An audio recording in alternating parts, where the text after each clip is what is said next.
গেল কয়েকদিনের নীরবতা ভেঙে কাজে যোগ দিয়েছেন পুলিশ বাহিনীর সদস্যরা। এরই মধ্যে দেশের 599টি থানায় কার্যক্রমও শুরু করেছেন তারা। বিক্ষুব্ধ জনতার দেয়া অগ্নিসংযোগ ও ভাঙচুরের জঞ্জাল পরিষ্কার করে তাদের এ যোগ দেওয়াকে অনেকেই সাধুবাদ জানিয়েছে।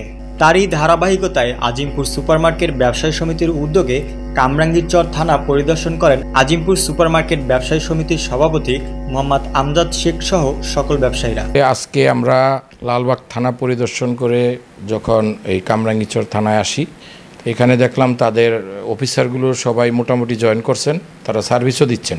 জনগণকে বোঝানোর জন্যই এই রিপোর্টটা করা, যাতে জনগণ বুঝতে পারে যে না, থানাগুলো স্বাভাবিক হয়ে গেছে।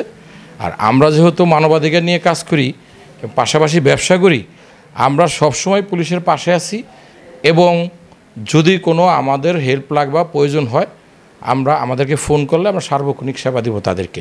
থানাগুলোর কার্যক্রম যতটুকুই হয়েছে জনগণকে সেবা দেওয়ার মতো।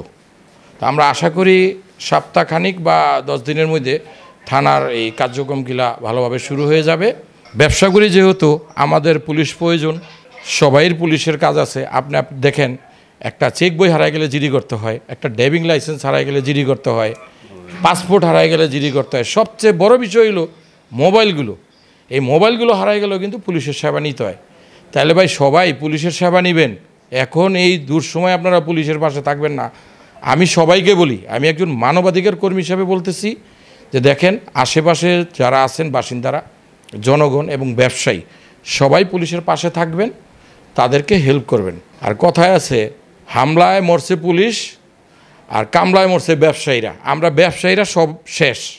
আমাদের 1200 টাকা ট্রেড লাইসেন্স এখন 5,500 টাকা দিতে হয়।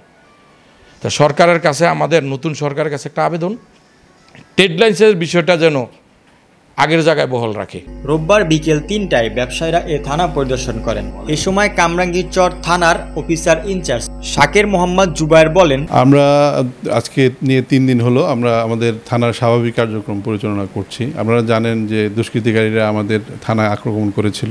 প্রায় 2-3 হাজার দুষ্কৃতিকারী থানায় আক্রমণ করে 6টি সরকারি গাড়ি এবং আলামতের গাড়ি, থানা ভবনের এই সম্মুখভাগে অগ্নিকাণ্ড আগুন ধরিয়ে দিয়ে সব জ্বালিয়ে দেয়। পরবর্তীতে আমরা এই ফাঁকা গুলি করে আমরা নিজেদেরকে সেভ করি এবং থানা থেকে বের হয়ে লালবাগ থানায় গিয়ে আশ্রয় নিই এবং পরবর্তীতে তারা থানা লুট করে থানার বিভিন্ন জিনিস চুরি করে নিয়ে যায়। পরবর্তীতে আমরা আজকে 3 দিন হলো এসে থানা পরিষ্কার পরিচ্ছন্ন করে পুনরায় আবার আমাদের স্বাভাবিক কার্যক্রম শুরু করি। আমাদের থানায় আমাদের এক পুলিশ সদস্য সাব ইন্সপেক্টর গুরুতর আহত হয়ে চিকিৎসাধীন আছে, আর 4 জন সাব ইন্সপেক্টর চিকিৎসা নিয়ে এখন বিশ্রামে আছে।